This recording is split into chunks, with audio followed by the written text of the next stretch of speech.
Assalamualaikum warahmatullahi wabarakatuh. Perkenalkan, nama saya Naila Badriah Saidah. Saya dari Prodi Sarjana Kebidanan. NPM saya 61238. Di sini saya akan menjelaskan sedikit tentang materi mutasi gen pada sintesis protein dan cara mengantisipasi kecacatan bawaan lahir.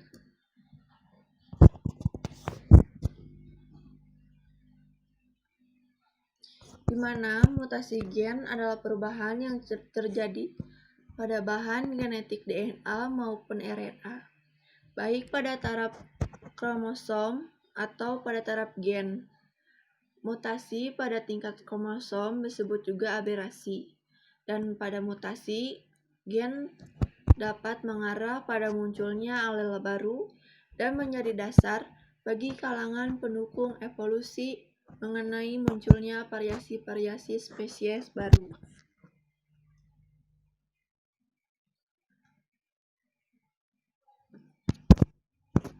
Mutasi gen atau disebut juga dengan mutasi titik adalah perubahan urutan 1 atau 2 pasang basa DNA yang menyusun gen. Urutan nukleotida dalam sebuah DNA disalin dengan kesalahan yang sangat kecil, yaitu kurang dari 1 kesalahan untuk setiap 10 miliar nukleotida.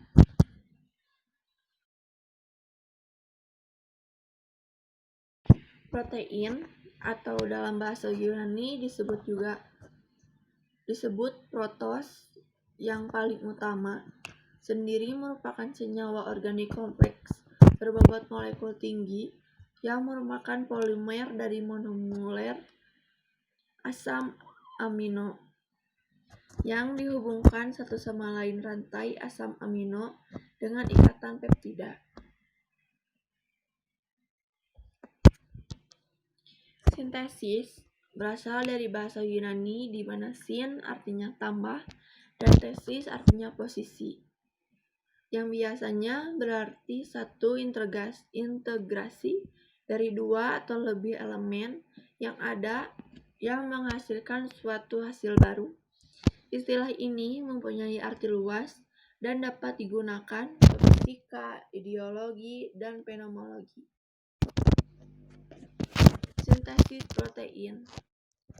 Sintesis protein adalah proses pembentukan protein di dalam tubuh yang dilakukan oleh RNA atas perintah DNA.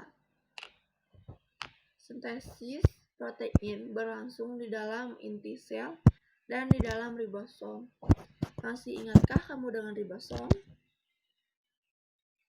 Ribosom adalah sel yang paling kecil dan padat serta berfungsi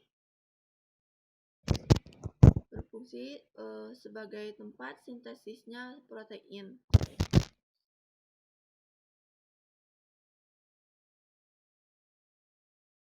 Sini ada gambar mutasi gen pada protein. Di mana U ini mengalami kesalahartian.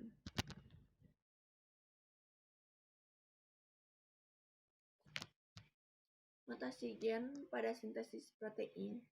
Mutasi gen terjadi selama proses translasi ataupun transkripsi pada saat sintesis protein. Mutasi gen atau pertumbuhan urutan nukleotida mungkin mengakibatkan tidak aktif atau tidak terbentuknya protein penting. Di sini ada contoh akibat dari mutasi gen pada sintesis protein, yaitu alkaptonuria, di mana alkaptonuria ini adalah kelainan genetik yang diturunkan dari orang tua dalam keadaan normal. Tubuh akan memecah 2 senyawa berbentuk protein asam amino, yaitu tirosin dan fenilalanin, melalui serangkaian reaksi kimia. Namun dalam kondisi alkaptonuria, tubuh tidak dapat memproduksi enzim homogentisase oksidase dalam jumlah yang cukup. Enzim tersebut dibutuhkan untuk memecah hasil metabolisme tirosin berupa asam homogentisat.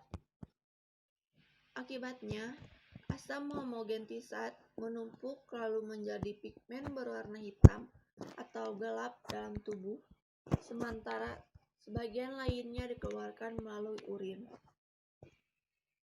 Ketidakmampuan tubuh menghasilkan enzim homogentisase oksidase disebabkan oleh adanya mutasi pada gen penghasil enzim tersebut, yaitu gen homogentisase 1,2 deoksigenase atau HGD.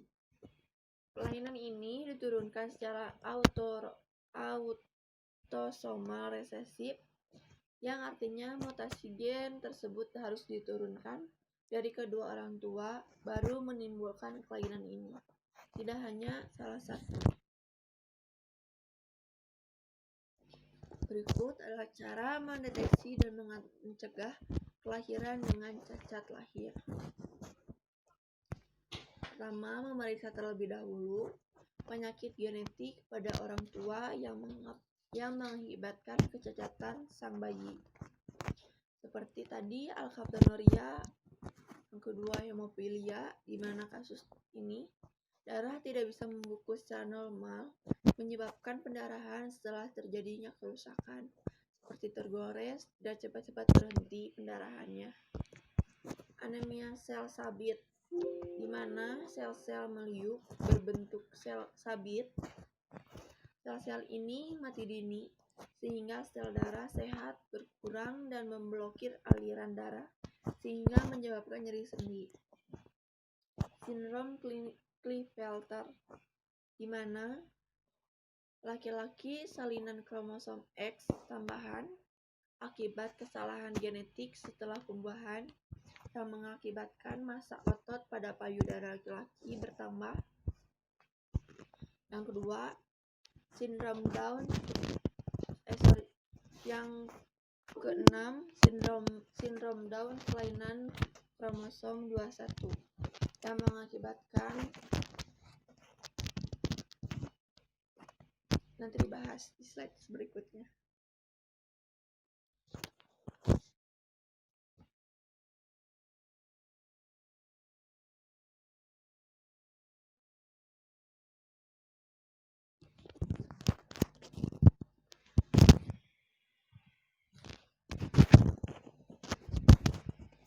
Berikut cara-cara mencegah kecacatan pada bayi sebelum dan selama kehamilan. Yang pertama, calon ibu harus menjaga pola makan dengan baik selama kehamilan.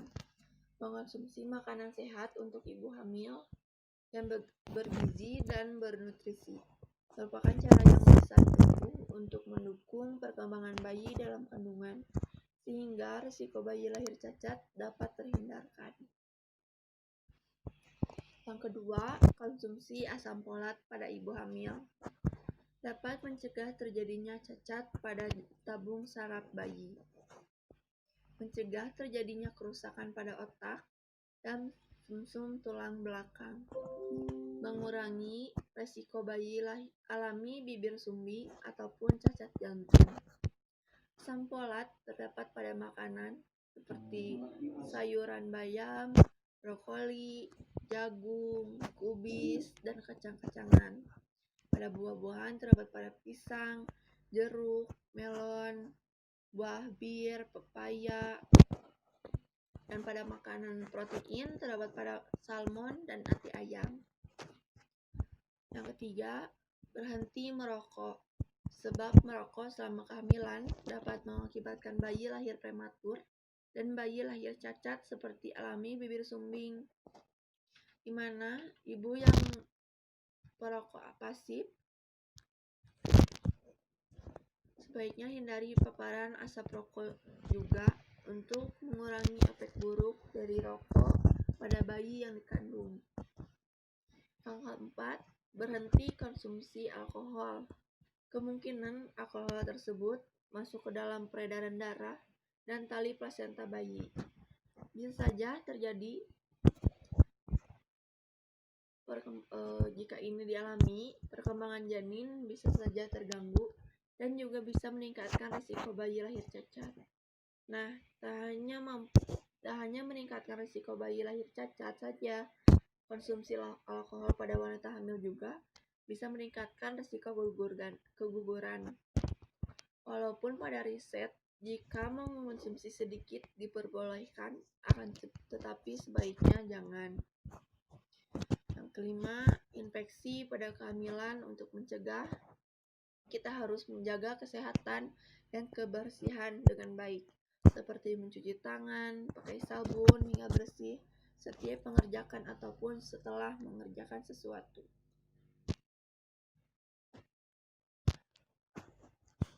Berikutnya, mencegah bayi lahir cacat dengan menghindari diet.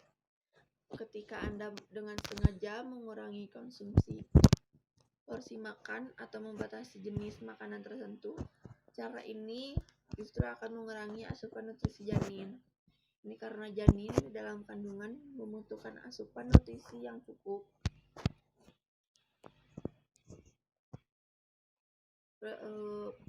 pada proses tumbuh kembangnya selama berada di dalam kandungan. Padahal selama 1000 hari pertama kehidupan merupakan masa emas bagi tumbuh kembang bayi. Jika memungkinkan, Anda juga dapat berkonsultasi pada ahli gizi untuk merancang rencana makanan yang lebih terinci sebagai salah satu upaya mencegah bayi lahir cacat. Yang berikutnya, melakukan vaksinasi tertentu baik sebelum ataupun saat hamil merupakan hal yang penting. Dengan melakukan vaksinasi, risiko bayi-bayi lahir cacat dapat diminimalisir sehingga bayi dapat tumbuh lebih sehat. Yang berikutnya, hindari minum obat tanpa pengawasan dokter. Kita ambil obat, contohnya yaitu obat nyeri seperti aspirin dan ibuprofen. Konsumsi kedua obat tersebut pada ibu hamil harus sangat diperhatikan waktu dan dosis diminumnya, terutama pada trimester pertama dan terakhir. Hindari kondisi tubuh yang terlalu panas. CDC menganjurkan ibu hamil untuk hindari kondisi yang terlalu panas atau overheating dan mendapatkan penanganan segera saat sedang demam. Akibatnya, risiko bayi lahir dengan cacat tabung saraf atau anencefali. Mendapatkan imunisasi saat hamil. Ada beberapa jenis imunisasi yang dapat diberikan saat hamil, bahkan direkomendasikan oleh dokter. Yakni jenis imunisasi tersebut yaitu vaksin flu dan vaksin TDAP, yaitu tetanus, diphtheria, dan acellular pertussis. Yang terakhir, hindari paparan zat beracun seperti insektisida, cat, pelarut organik, dan zat kimia lainnya dapat mengakibatkan cacat. Hindari zat-zat berbahaya ini sebisa mungkin selama masa kehamilan untuk mencegah bayi lahir cacat. Cara mendeteksi kecacatan dalam kandungan bisa dengan dua cara, yaitu pertama, USG. USG dalam mendeteksi kecacatan janin di trimester kedua. Pemeriksaan USG yang dilakukan mencakup seluruh organ janin mulai kepala, jantung, paru-paru, ginjal, tulang, dan lain-lain. Pemeriksaan ini sebaiknya pada usia kehamilan 18-24 minggu, di mana tulang janin belum terlalu padat, sehingga gelombang USG masih dapat mencapai organ yang akan diperiksa.